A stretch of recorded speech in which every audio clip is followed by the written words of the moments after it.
ये तो जैसे किसी का चोरी हो जाती है और कोई बताने वाला कहता है आकर के भाई तुम्हारे चोरी होगी है और पता नहीं कितना नुकसान हुआ, अपना घर संभाल जाके। तो उसको अगर यदि उसने भांग ना पी रखी होगी, नशा नहीं कर रखा होगा, तो इतना ही संकेत बहुत है। वो तुरंत चल पड़ेगा अपने घर को, सो काम त्याग कर भी जाकर संभालूं के कारण बना कैसे हुई चोरी। और यदि उसने शराब पी रखी है या भांग पी रखी है तो वो कहेगा एक बार फिर बताना, वो कहेगा तुम्हारे घर में चोरी होगी। तो क्या वो ये कहेगा कि गा के सुना? और गा के सुनाएगा तो शराबी ही सुनाएगा उसको, कहेगा तुम्हारे चोरी हो गई। फिर वो जिसके चोरी होगी वो कहेगा हा क्या बात की, बहुत अच्छा कहा। और फिर दूसरा शराबी भी कहता है तुम्हारे चोरी हो गई, तो वो कहता आहा इसने बहुत अच्छा बनाया, इसने सही गाना सुना। और दूसरा तीसरा फिर कहता है, वो भी कहता है तुम्हारे चोरी हो गई। अरे वाह भाई वाह, कमाल कर। अरे नादान, ये कोई बात हुई? अगर होश में हो तो ये गाने और ये लटोटर आवश्यकता नहीं पड़ेगी आपको, ये सुरीली आवाज में गा के सुनाओ। हाँ इसकी बहुत अच्छी आवाज है, ये बहुत अच्छा वक्ता है। वक्ता तो वही है, दो बात बतानी है, बिना बंदगी भैंसा की जय बोक बने का खेला, कुकर सुकर खर्ची की जगह छोड़ सकल बद फैला।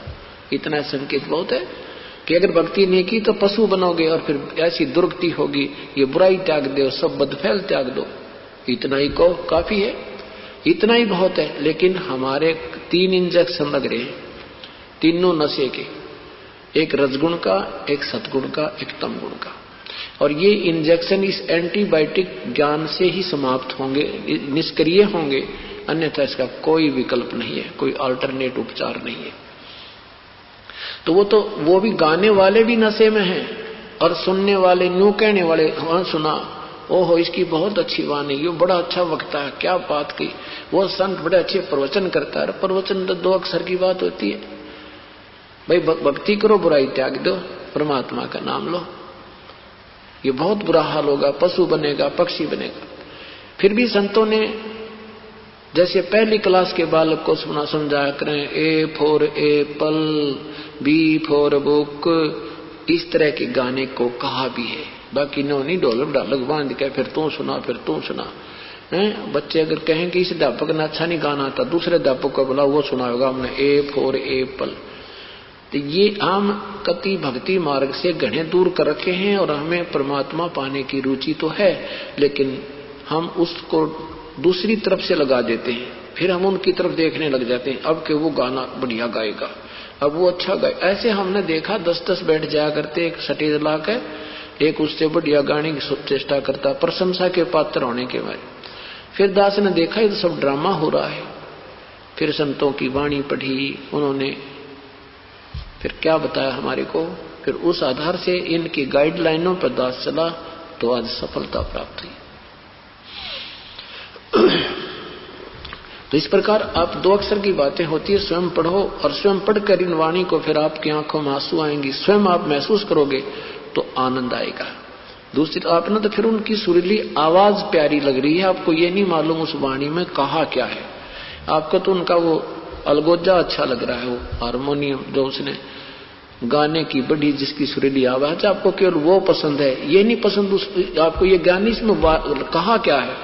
थोड़ा मंदा कर भाई, थोड़ा मंदा कर, संभाल कर रख। तो ऐसे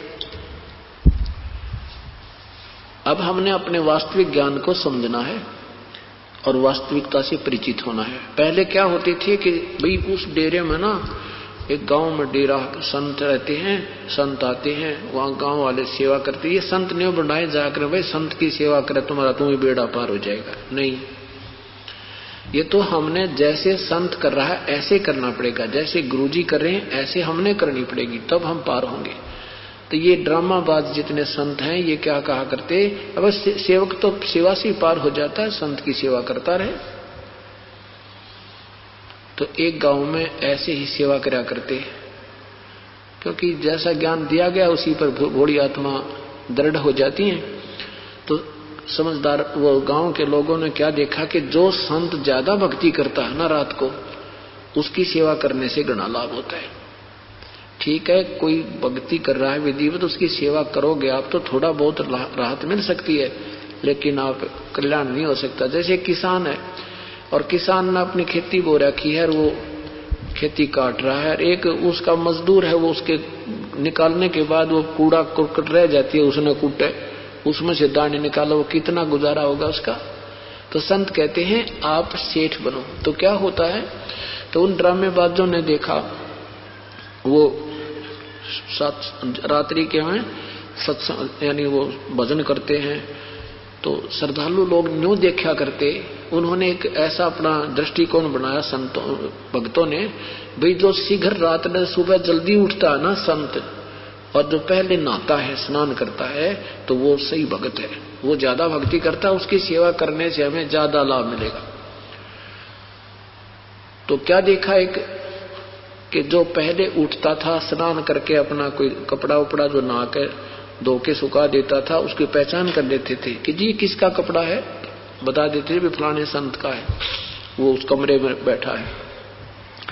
तो सभी उसके पीछे उसी की सेवा में लग जाया करते, भाई वो वक्त से उठता है और भजन करता है, इससे ज्यादा लाभ मिले। तो एक पाखंडी सा और संत आ गया उससे के साथ, उसने देखा भाई सारे इसकी सेवा कैसे करते हैं, ये तो बेवकूफ को इतनी भक्ति भी ना करता दिखता, हम भक्ति भी करते हैं, हमने ये पूछते हैं कोई नहीं। तो उसने देखा कि यूं वक्त से उठता है और कब सुबह नहा लेता, वक्त से नहा के यूं फिर सो जाता है, और ये नहीं सोचे यूं भजन करता होगा, इसका कपड़ा टंगा दिखा है तो ये इसकी, इसलिए ये इसकी सेवा करते हैं। तो उसने क्या किया, इसी सर्दी में वक्त से नहा तो जाता नहीं भाई, उसने ये सोचा कि नहाता मैं सकता नहीं इतना वक्त उठ कर सर्दियों के दिन, वो क्या करे, एक कपड़ा पानी में धोकर अपना लंगोट और सुखा दे और आप सो जाओ, फिर उससे भी पहले टांग दे सुखा दे। तो उन्होंने देखा भाई श्रद्धालुओं ने, हाँ भाई ये साधु वक्त उठता है, तो वो सारे उसने छोड़ कर उसकी सेवा करने लगे। तो वो कहने लगा ना काटा ना तेरा रोग है, हाँ अब तो मतलब मैंने पता लग गया कैसी कहानी है सारी। तो हम ऐसे मूर्ख बना रखे इन्होंने, अब हमने स्वयं सावधान होना पड़ेगा और परमात्मा पाने की विधिवत जो है ना मेहनत करनी पड़ेगी, प्रयत्न करना पड़ेगा। अब कौन है वो परमात्मा, कैसा है वो प्रभु। एक समय की बात है, एक शेख फरीद नाम के एक महापुरुष, मुसलमान, पवित्र मुसलमान धर्म में उनका जन्म था। अब जिन्होंने परमात्मा चाहिए वो उसको आभास होता है, वो चलता रहता है, वो कि संतों से भी मिलता है और अपनी परंपरागत पूजाएं भी करता रहता है। शेख फरीद जी बचपन में बहुत नटखट थे, बहुत शरारत करते थे। उनकी माताजी बहुत दुखी हो जाती थी, रोज उलाने आया करते थे, 2 मिनट भी घर में नहीं टिका करता। तो उसकी मां ने सोचा इसको कैसे इसको टिकाऊं, भी कैसे यो बाज आवा शरारत करता है। तो उसने कहा बेटा तू भगवान भजा कर, अल्लाह को याद किया कर, नमाज कर बेटा, जा तुझे नमाज करना सिखाती हूं। तो श्री शेख फरीद जी ने कहा कि मुझे क्या मिलेगा मां, क्या देगा अल्लाह मुझे। अब शेख फरीद जी को ये खजूर बहुत अच्छे लगते थे, रुचिकर उसका फेवरेट फ्रूट था। तो मां ने कहा बेटा तुझे अल्लाह खजूर देगा। कितने देगा, खूब कितने खाना। तो सच, कहां सच, कैसे देगा बता मुझे, कैसे करते हैं नमाज। मां ने एक कपड़ा बिछा दिया और कहा कि तुम यूं कह जाई, जैसे कहते रहना हे अल्लाह मुझे खजूर दे, हे बोलिए ना, ऊंची आवाज ना करना, मन मन में करिए, हे अल्लाह मुझे खजूर दे, और मैं जब तक नहीं कहूं इतना आंख मत खोलिए। अब ठीक है माता जी। अब मां ने जब काम करना हो ना, अभी शरारत करेगा तो काम करना हो तब कह दे ले आजा भाई, उसको कपड़ा बिछा दे और उसको कह दे तू ऐसे कहता रहे, मैं जब तक कहूं नहीं आंखें नहीं खोलनी तूने। अच्छा माता जी, नहीं तो अल्लाह खजूर नहीं देगा तुझे। ठीक है माता जी। अब मां ने क्या सोचा कि अपना एक आधा किलो अंगूर खजूर मंगा कर रख लिए, ला के तोड़, खजूर बहुत होते थे पहले, तो वो तोड़ के ला के रख लिए और उसके आसन के नीचे, कपड़े के नीचे पत्ते में डाल कर रखते और अपना काम कर लेना पूरा। फिर उसको कह दे उठ बेटा